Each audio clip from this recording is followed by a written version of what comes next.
Hey gang, I have two pieces of breaking news for you, and then another third piece. I'll actually start with the third piece. The Baltimore Orioles are shopping their left-handed starting ace, John Means, which is a little bit of a surprise.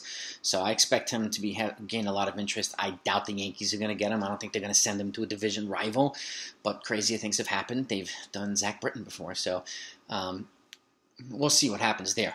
But that's an evolving thing, obviously, throughout the offseason. So, but before I share the two pieces of breaking news, make sure you hit the subscribe button if you haven't yet and you like breaking news in baseball, especially when it comes to the Yankees. Hit the notification so you never miss any of it. So I'm going to keep you fed in all offseason and through the season. So breaking news number one, the Tampa Bay Rays have signed Franco, yes, superstar Wander Franco, to a historic extension.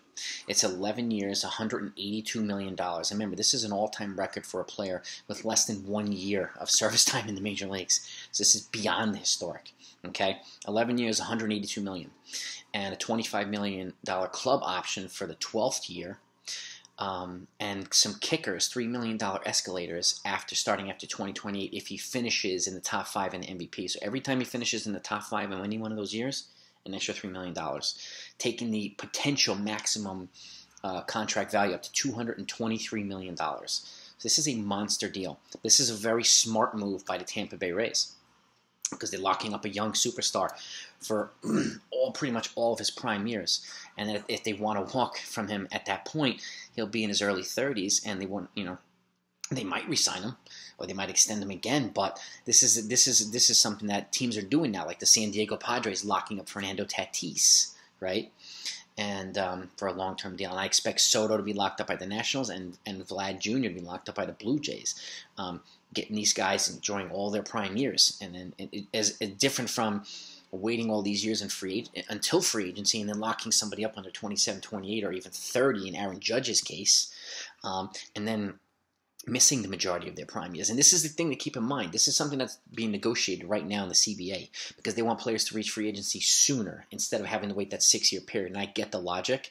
And keep in mind, too, when teams keep these 6 years players on the cheap, the chances increase of them wanting to walk in free agency, because somebody would just be willing to they either try to trade for them, or somebody's going to want to pay them when they get to that point in free agency. So them getting to free agency sooner can solve some of these issues as well. And that's why I think the Yankees should have locked up Aaron Judge years ago instead of now. They're going to, maybe get a couple prime years, and they're going to be paying for 5 or 6 decline years at a very high rate.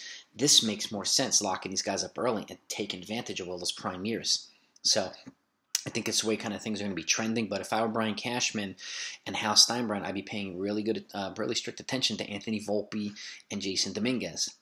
Because if anything pans out and they stay here and they wind up being special, I'd be locking them up early and enjoying those years instead of the other way around. Just a thought.